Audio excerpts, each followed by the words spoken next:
सबसे पहले भगवान बुद्ध के जन्मदिन की हार्दिक हार्दिक शुभकामना। और आज मजदूर दिवस डॉक्टर अंबेडकर के द्वारा स्थापित, उसकी भी बहुत बहुत शुभकामना। मैं गाज़ियाबाद के अंदर हूँ। आज हमारा कार्यक्रम है मजदूर दिवस। तो इसके लिए हमारे महापुरुषों ने जो संघर्ष करा, उसमें क्या स्थिति रही है और क्या चेंजिंग आई है, उसके विषय में मैं जानना चाहूँगा थोड़ा सा आयोजक कमेटी से। क्या नाम है आपका? मेरा नाम कुलदीप सिंह है। मैं हरियाणा से हूँ, करनाल ज़िले से। अच्छा, क्या काम करते हैं आप? मैं यहाँ पे कंपनी में काम करता हूँ, साई एक्सपोर्ट में। अच्छा। हाँ जी। तो अपना ये भाई से मुलाकात हुई। हम अपने गांव में तो जा नहीं पाए क्योंकि ड्यूटी भी करते हैं। हाँ। तो हम अपना जो मजदूर दिवस है हम यही मनाना चाहते हैं। और पढ़ाई लिखाई कुछ विषय मजदूर दिवस है क्या? कोई प्रॉब्लम आ रही है या क्या? कुछ सरकार से डिमांड है या क्या चीज़ है? डिमांड तो सर बहुत हैं, अब आगे सर बता देंगे। जी जी। जय भीम। क्या नाम आपका? मेरा नाम विजेंद्र कुमार कुरिया है जी। मैं दिल्ली प्रदेश में कोऑर्डिनेटर हूँ। जी। और गाज़ियाबाद की पावन ज़मीन पे आज मुझे यहाँ आने का मौका मिला मजदूर दिवस के उपलक्ष्य पे। जी। बहुत सारी समस्याएं हैं हाँ। हम लोगों की, जिस पे हम लोगों को काम करना चाहिए। सब लोगों को एक साथ चिंतन मंथन करना चाहिए, एकजुट होकर उनके लिए नए नए रास्तों का ध्यान करना चाहिए। और मैं सभी से गुजारिश यही करूँगा कि बाबा साहब के पद चिन्हों पर चलते हुए नई नई रोशनी के आह्वान के लिए हमें काम करना चाहिए। बच्चों के उत्थान के लिए काम करना चाहिए। क्या क्या परेशानियां हो रही हैं उस चीज़ पे चिंतन मंथन करना चाहिए। और इसमें एक ही नहीं, चाहे वो गरीब है अमीर है, जो भी हैं, सब मिलके काम करना चाहिए। हमें इंसानियत के लिए काम करना चाहिए, गरीबी के लिए काम करना चाहिए, बच्चों के प्रोत्साहन के लिए काम करना चाहिए, शिक्षा के ऊपर काम करना चाहिए। इन सब चीज़ों के ऊपर काम करना चाहिए ताकि आने वाली हमारी पीढ़ी एक नया पैगाम लेके आए, एक नई आशाएं लेके आएँ कि हमारे बाबा साहब ने बहुत कुछ दिया हमें। और सबसे पहले हमें अपनी कलम का, हथियार का जो है सहारा लेना चाहिए कि जो बाबा साहब ने हमें कलम पकड़ाई है उस सहारे से हमें आगे चलना है और वो जन जन तक उसको आह्वान पहुंचाना है कि हाँ भाई, बाबा साहब ने एक मैसेज दिया है, हमारे लिए नए नए रास्ते बनाए, संविधान लिखा, उस पर चलने की मुहिम जो है जन जन तक पहुंचाई। यही सब चीज़ें लेके तो आज यहाँ पे हमारे बीरू जी हैं, उन्होंने ऑर्गेनाइज़र, उन्होंने ये मुहिम छेड़ी आज के जो है जनता के लिए कि भाई आज के दिन जनता के लिए एक मैसेज जाना चाहिए बाबा साहब के, जो बाबा साहब ने एक रोशनी दिखाई, उस रोशनी को पद चिन्हों पर चलते हुए आज बीरू जी ने बहुत अच्छा ये काम किया है और बहुत अच्छी पहल है बीरू जी के। कई बार इस प्रोग्राम में आने को, ऐसे प्रोग्रामों में मेरे को आने का मौका मिला है यहाँ पे इस पार्क में। मैं धन्यवाद करता हूँ ऑर्गेनाइजिंग कमेटी के लिए कि बहुत ऐसे जो है प्रोग्राम जो बच्चों के प्रोत्साहन के लिए, गरीबों के प्रोत्साहन के लिए, मजलूमों के प्रोत्साहनों के लिए, जो बेसहारा हैं उनके लिए ऐसे प्रोग्राम होते रहें। इसके लिए मैं जितनी भी ऑर्गेनाइजिंग कमेटी है बीरू जी के द्वारा, मैं उन्हीं का तहे दिल से धन्यवाद करता हूँ। कोऑर्डिनेटर साहब, दिल्ली के अंदर लगभग 40% आबादी एससी समाज की है। ना तो हम दिल्ली की गद्दी पर बैठ पाए और बहुत सारा, क्योंकि आज बुद्ध की तिरपावनी जन्मदिन है तो संसार परिवर्तन नियम है। लेकिन अभी हमारा जो गरीब समाज है, ये समाज शिक्षा की ओर ज़्यादा अग्रसर नहीं है विदेशों के अंदर जाने के लिए, क्योंकि हम इस देश के अंदर इतनी गंदगी भरी हुई है। चाहे कुछ भी बन जाए, हमारे यहाँ जातिवाद श्रेष्ठ माना गया है नहीं? विदेश के अंदर जातिवाद नहीं है, क्योंकि बाबा साहब डॉक्टर अंबेडकर पहले हमारे समाज के, जो हम आते हैं उस समाज से, पहले व्यक्ति थे जो विदेश गए थे। पहले व्यक्ति, पता नहीं संसार कब से बना, कब से देश बना, कब से नहीं बना। तो बाहर जब उनकी मुलाकात राजेंद्र पाल जी, वो क्या नाम है, राजेंद्र प्रसाद जी थे, और थे उस टाइम पे देश के अंदर आंदोलन चल रहा था भारत छोड़ो अंग्रेजों का। तो उन्होंने कहा था डॉक्टर अंबेडकर से कि आप हमारे साथ आइए। उन्होंने कहा नहीं, मैं तुम्हारे साथ नहीं आऊँगा, मुझे देश की आज़ादी से कोई खुशी नहीं है, क्योंकि अगर मैं देश की आज़ादी में भाग लूँगा तो मुझे जो अपना मिशन चलाना, अपने समाज को आगे बढ़ाना, हम आज अंग्रेज़ों का गुलाम है, कल हम तुम्हारे गुलाम हो जाएंगे। तो हमें ज़्यादातर ये कार्यक्रम तो बहुत अच्छे हैं, क्योंकि ये 6 साल से प्रयास कर रहे हैं, मेरे मित्र हैं। लेकिन अभी जो मूवमेंट है गांव-गांव के अंदर, वो झाड़ू नहीं छूट पा रही है भाई। हमें ना तो कार्यक्रमों पर जोर देना, ना हमें शादी ब्याह पे जोर देना, हमें ज़्यादा से ज़्यादा बच्चों पर, आप जैसे जो जिम्मेदार व्यक्ति हैं, वो एजुकेशन और झाड़ू छोड़ो पर, बातों में नहीं, गांव-गांव, डोर टू डोर, जब तो हम महापुरुषों का मिशन चला सकते हैं। अदरवाइज बातें करने के लिए 70 साल से बहुत सारे लोग पैदा हुए और बहुत सारे लोग मर गए। अगर मेरी बात से आपका दिल दुखा तो मैं क्षमा चाहता हूँ, लेकिन ज़्यादातर बच्चों को एजुकेशन की ओर जोड़ें, क्योंकि एजुकेशन से ही हम लोग विदेश पहुँचेंगे, डॉक्टर सब चाबी एक एजुकेशन है। आप मेरी बात से सहमत हैं? जी, मैं इस बात पर थोड़ी रोशनी डालना चाहूँगा। जी। बाबा साहब ने उस समय भी संघर्ष किया और जन जन तक ये मैसेज पहुंचाया कि हमें शिक्षा पे काम करना चाहिए, शिक्षा को अपना हथियार बनाना चाहिए और इसी के तहत हमें जो है आगे बढ़ना चाहिए और निरंतर हमें प्रयासरत रहना चाहिए इसी के लिए, क्योंकि यही एक हमारा हथियार है जो हमें अपनी मंजिल तक ले जा सकता है। बहुत बहुत धन्यवाद आपका। वीरू जी संस्थापक डॉक्टर BR अम्बेडकर जन्मोत्सव कमेटी वाल्मीकि समाज महानगर गाजियाबाद, आज छठा है ये? सर इसको 9 वर्ष हो गए हैं। हाँ। पिछले 9 वर्ष से हम इसको बना रहे हैं और हमारी समिति का नाम डॉक्टर अम्बेडकर जन्मोत्सव कमेटी वाल्मीकि समाज महानगर गाजियाबाद। और आदरणीय देवेंद्र कुमार गौतम जी जो हमारे पत्रकार बंधु हैं हिसाली से, जो चल कर आए मुरादनगर विधानसभा से, कमेटी आपका हार्दिक अभिनंदन और स्वागत करती है। और आप जैसे लोगों का समाज में होना अनिवार्य है और ज़रूरी है, क्योंकि आपकी बनाई हुई चीज़ें हैं जो मीडिया के माध्यम से जाती हैं तो आम लोगों तक पहुंच पाए। तो मैं सबसे पहले आपको धन्यवाद करता हूं कि आप इस पुनीत कार्य में लगे और निस्वार्थ लगे। और आज तथागत गौतम बुद्ध का जो है जन्म जयंती है, उस जन्म जयंती के शुभ अवसर पर आप सभी को हार्दिक मंगल कामनाएँ। और आज हमारे मज़दूरों, दलितों, वंचितों के नेता BP मौर्य साहब का भी जन्मदिन है। आपको BP मौर्य साहब के जन्मदिन की भी बहुत बहुत मंगल कामनाएँ, बहुत बहुत बधाई। हमें BP मौर्य साहब जैसे नेता चाहिए, सामाजिक क्रांतिकारी नेता चाहिए। तो आज मजदूर दिवस के उपलक्ष्य में गाजियाबाद का तमाम वाल्मीकि एवं जाटव समाज, तमाम दबा कुचला समाज मिलकर बाबा साहब की जन्म जयंती भी सेलिब्रेट करता है।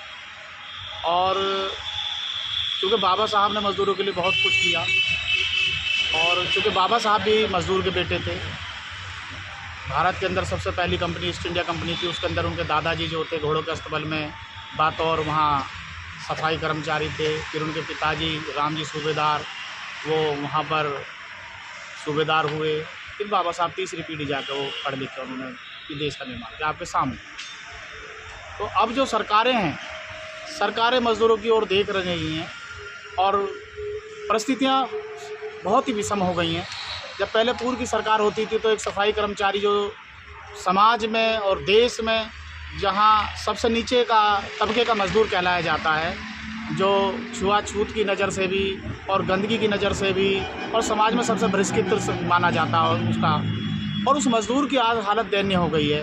कांग्रेस की या अन्य सरकारें पहले रही तो स्थायी नौकरी हुआ करती थी, परमानेंट नौकरी हुआ करती थी, लेकिन अब सरकार इस ओर देख रही नहीं है। मज़दूरों की हालत बहुत बद से बदतर हो गई है। अब लोग कहते हैं, मैं भी कहता हूँ, मोदी जी हैं तो मुमकिन है, मोदी जी हैं तो मुमकिन है। जब धारा 370 हट सकती है, जब धारा 370 हट सकती है तो भारत के अंदर इन कट्टर हिंदुओं के ऊपर से, इन सनातनियों के ऊपर से, सफाई पैसे के ऊपर से ये सफाई ठेकेदारी प्रथा क्यों नहीं हट सकती? क्यों? अब तो मुगल नहीं है, अब तो दूसरी सरकारें नहीं हैं, तो मोदी है तो मुमकिन है। हम चाहते हैं कि मोदी जी इतना अच्छा काम कर रहे हैं। उन्होंने बनारस के अंदर आज तक किसी प्रधानमंत्री ने ऐसा नहीं किया, सफाई कर्मचारी के पैर धुए, चरण कमल धुए। तो मोदी है तो मुमकिन है। हमें लगता है कि आने वाले टाइम में ठेकेदारी प्रथा पूरे भारत से ख़त्म होगी। अब देखिए उत्तर प्रदेश के अंदर योगी है तो मुमकिन है, योगी है तो मुमकिन है। जहाँ दूसरों ने बाबरी मस्जिद नहीं हटाई, वहाँ बाबरी मस्जिद हटने के बाद में राम मंदिर बन गया। तो हम कहते हैं मोदी योगी हैं तो मुमकिन है। आप सफाई कर्मचारियों की भर्ती परमानेंट क्यों नहीं करते? संविदा के लोगों को परमानेंट क्यों नहीं करते? आप ठेकेदारी आउटसोर्सिंग के लोगों को परमानेंट क्यों नहीं करते? जनसंख्या के अनुपात पर भर्ती क्यों नहीं करते? अभी आपने 1 लाख भर्ती का घोषणा करी है पुलिस वालों की। पुलिस वालों की स्थायी 1 लाख भर्ती होगी, लेकिन सफाई वालों की 1 लाख या 10,000 या 20,000 या 5 लाख जनसंख्या के अनुपात पर भर्ती नहीं होगी। तो हम कहते हैं योगी जी हैं तो मुमकिन है, भर्ती होगी। जब पुलिस वालों की होगी तो सफाई वालों की भी होगी, और ठेके में नहीं होगी, आउटसोर्सिंग पर नहीं होगी। हमें ऐसा लगता है कि परमानेंट होगी। तो इन्हीं सब बातों को लेकर समिति पिछले कई वर्षों से काम कर रही है और मज़दूरों के हक अधिकारों की लड़ाई लड़ रही है। आज कंपनियों के अंदर मज़दूरों के बहुत सारे राइट्स कम कर दिए हैं, मौलिक अधिकार कम कर दिए हैं, उनकी यूनियनों को पैरालाइज कर दिया है। जो पहले उनकी यूनियनों को स्वतंत्र प्रभार था, वो उनका स्वतंत्र प्रभार छीन लिया है। आज आम आदमी जो है ईएसआई और पीएफ के लिए तरस रहा है। ईएसआई और पीएफ में बड़ा घोटाला हो रहा है। ईएसआई के हॉस्पिटल्स में जहाँ पर मज़दूर जाता है, लेबर जाता है, उनके अंदर ज़्यादा फैसिलिटीज़ नहीं हैं। तो जहाँ पर लेबर क्लास के आदमी का इलाज होता है उनमें ज़्यादा फैसिलिटीज़ होनी चाहिए और उनका इलाज अच्छा होना चाहिए। तो बहुत सारी चीज़ें हैं, कंपनियों के अंदर बहुत सारी फैसिलिटीज़ होनी चाहिए लेकिन नहीं है। महिलाओं के लिए नगर निगम में बहुत सारी फैसिलिटीज़ होनी चाहिए लेकिन नगर निगम में या ग्राम पंचायतों में या टाउन एरिया में, इवन दिल्ली एमसीडी के अंदर भी महिला सफाई कर्मचारी के लिए कोई चेंजिंग रूम नहीं है, कोई वॉशरूम नहीं है, कुछ भी नहीं है। तो ये मज़दूरों के साथ में जो है दोहरी मानसिकता के साथ में काम किया जा रहा है। आपके चैनल के माध्यम से मैं चाहूँगा कि मोदी जी हैं तो मुमकिन है, योगी जी हैं तो मुमकिन है।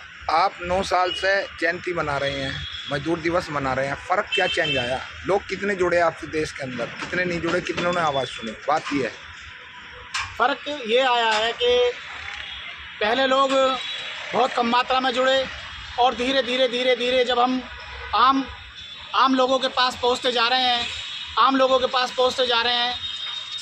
तो लोगों का संख्या बल बढ़ता जा रहा। लोगों को ये कॉन्सेप्ट समझ में आ रहा, क्योंकि यहाँ पर हम समाज के उन लोगों को बुलाते हैं जो आईएएस हैं, जो पीसीएस हैं, जो इंजीनियर हैं, जो डॉक्टर हैं, तमाम उन पढ़े लिखे लोगों को बुलाते हैं, जो हमारे अधिवक्ता हैं, जो उन लोगों को बुलाते हैं और वो बच्चों को और मज़दूरों को यहाँ इस मंच के माध्यम से अपनी बात वहाँ तक पहुँचाने का काम करते हैं। हम जो नेता लोग हैं उनसे हम दूरी बना के रखते हैं। जो समाज में काम करने वाले लोग हैं हम मंच पर उन्हीं को बुलाते हैं और उन्हीं का सम्मान करते हैं। अध्यक्ष जी, आपने बहुत अच्छा प्रयास करा, उसके लिए बहुत बहुत कोटि साधुवाद। साथियों, जितने भी लोग हैं, जो भी लोग देख रहे हैं, वो लाइक शेयर कमेंट तो करेंगे। एक 4 क्लास भी नहीं है मेरे ख्याल से, आपकी परमानेंट नौकरी भी नहीं है। इतनी ज़रूरत है डॉक्टर अम्बेडकर की, इनको है। लेकिन आईएएस और पीसीएस वही लोग हैं जिनको बाबा साहब ने कहा मुझे जो धोखा दिया मेरे समाज के पढ़े लिखे व्यक्ति को दिया। मंच समय मिल रहा है लेकिन गरीब की आवाज़ कोई नहीं उठा रहा है। आप सब लोग अपने अपने ज़िले के अंदर, प्रदेश के अंदर ज़्यादा से ज़्यादा कार्यक्रम करें और ज़्यादा से ज़्यादा शिक्षा पर काम करें ताकि आपकी आवाज़ की किसी को भी परेशानी ना हो और अपने अधिकार मांगें। तो मैं आप सब लोगों को हार्दिक शुभकामना देता हूँ। मजदूर दिवस की अरबी साहब ने बताया कि बीपी मौर्य साहब का भी आज है, मैं भूल गया था। आज 3 कार्यक्रम बीपी मौर्य साहब की जन्मदिन है और भगवान बुद्ध का भी है और मजदूर दिवस पे, क्योंकि 12 घंटे से 8 घंटे का जो कार्यक्रम जो ड्यूटी थी वो बाबा साहब ने आज ही के दिन करी। प्रथम श्रम मंत्री बने थे वो। तो मेरी तरफ से बहुत बहुत धन्यवाद और आप लोगों ने टाइम दिया उसके लिए धन्यवाद। पत्रकार बंधु, जय भीम, नमो। जय भीम, नमो। साथी हैं हमारे मोहित सूद जी, गाजियाबाद से, जो इस कार्यक्रम को ऑर्गेनाइजेशन कर रहे हैं, बहुत मेहनत कर रहे हैं अपने क्षेत्र के अंदर, गाजियाबाद के अंदर। तो मोहित जी, आपका स्वागत है सम्मान एक अधिकार में, और आज कई खुशी हैं, तो क्या कहना है? और किस सबसे पहले मैं आपके चैनल के माध्यम से आपको धन्यवाद देना चाहता हूं और आज भगवान बुद्ध पूर्णिमा की बहुत बहुत शुभकामनाएं और साथ मज़दूर दिवस की पावन बेला पर मज़दूर दिवस की बहुत बहुत मंगल कामनाएं। आज बीपी मौर्य साहब का जन्मदिन भी है, उनको भी उनके जन्मदिन की भी बहुत बहुत शुभकामनाएं देना चाहता हूं। और आज डॉक्टर BR अम्बेडकर जन्मोत्सव कमेटी वाल्मीकि समाज महानगर गाजियाबाद मज़दूर दिवस की पावन बेला पर बाबा साहब का जन्मोत्सव हर वर्ष की भांति इस वर्ष भी मना रहा है और इस कार्यक्रम में सभी लोग सादर आमंत्रित हैं। और मैं मज़दूर दिवस की बहुत बहुत मंगल कामना शुभकामना देना चाहता हूं, क्योंकि जो बाबा साहब ने हमें जो अधिकार दिए हैं संविधान में, जो मज़दूरों के लिए, क्या नाम है, बाबा साहब ने जितना सबसे ज़्यादा काम मज़दूरों के लिए करने का काम किया है बाबा साहब ने, तो आज हम उनको याद कर रहे हैं। जो हमें 50 साल पहले हमें अधिकार दे गए, आज उस महापुरुष की जयंती बनाने का काम भारतीय डॉक्टर BR अम्बेडकर जन्मोत्सव कमेटी वाल्मीकि समाज महानगर गाजियाबाद कर रही है। हर वर्ष की बात ही उनको याद करती है मज़दूर दिवस के दिन। अब ये बताइए, गाजियाबाद के अंदर तो ये तो NCR है, इससे अलग भी लोग जुड़ रहे हैं आप लोगों से, क्योंकि कई साल से प्रयास करा जा रहा है, लेकिन दिल्ली, पंजाब, कलकत्ता, मद्रास, ये लोग भी जुड़ पा रहे हैं नहीं? दरअसल में मैं मंच के माध्यम से कहता आया हूँ कि इस उत्तर प्रदेश के जिसके हम निवासी हैं, उस उत्तर प्रदेश में भी 75 जिलों में से केवल गाज़ियाबाद के अंदर ही मज़दूर दिवस मनाया जाता है, जिसमें कि उत्तर प्रदेश क्या पूरे भारत के अंदर ट्रेड यूनियन जो बाबा साहब ने अधिकार दिया यूनियन चलाने का, जो हम वर्कर हैं उनको यूनियन चलाने का, मातृ शक्ति को जो हमारी माताएं सरकारी नौकरी में आ जाती हैं उनको मातृ दिवस का अवकाश देने का जो काम बाबा साहब ने किया है, पूरे उत्तर प्रदेश के अंदर केवल गाज़ियाबाद महानगर के अंदर वाल्मीकि समाज मज़दूर दिवस मनाने का काम करता है। न था मैं पूरे 74 जिलों में कहीं मज़दूर दिवस नहीं मनाया जाता। हम प्रयासरतन कर रहे हैं कि हर ज़िले में मज़दूर दिवस के पावन बेला पर बाबा साहब की जयंती को बड़े धूमधाम से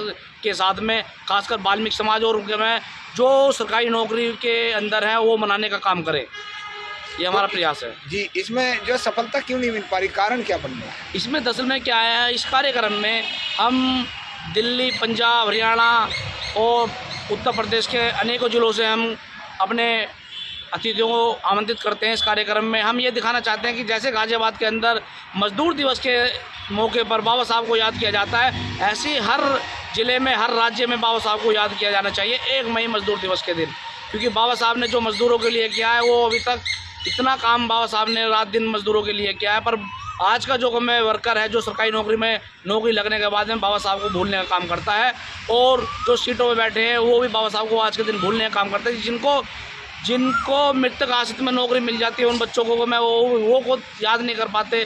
तो ये सब जो जितने भी अधिकार दिए हैं बाबा साहब ने अपने संविधान के अंदर हमें कानून के दायरे में रहकर हमें अधिकार दिए हैं, और जिसके माध्यम से हम आज फूल भर रहे हैं, और हमारी मृतक आश्रित में नौकरी से लेकर हमारी मातृ शक्तियों को लेकर हमारे क्या नाम है पेंशन, लगड़म सगड़म जितने भी अधिकार सब दिए हैं वो बाबा साहब के माध्यम से मिले हैं। पर हमें बड़ा दुख का विषय है कि मज़दूर दिवस वाले दिन इस देश के अंदर कोई बाबा साहब को याद नहीं करता। मज़दूर दिवस के दिन सरकार में खासकर वो जो बेचारे सरकारी नौकरी में नहीं है उनकी तो मैं बात करता नहीं हूँ, पर जो सरकारी नौकरी में है वो बाबा साहब को भूलने का काम कर रहा है। हम ये चेतना उनको जगाने के लिए हम मज़दूर दिवस मनाने का काम डॉक्टर BR अम्बेडकर जन्मोत्सव कमेटी वाल्मीकि समाज गाज़ियाबाद ये कर रही है। सातों हमारे कार्यक्रम हैं और निरंतर हमारा कार्यक्रम लगा रहेगा, और हम आशा नहीं पूरा प्रयास करेंगे कि हर राज्य में बाबा साहब को 1 मई के दिन याद किया जाए, उनको जन्मदिन सेलिब्रेट किया जाए।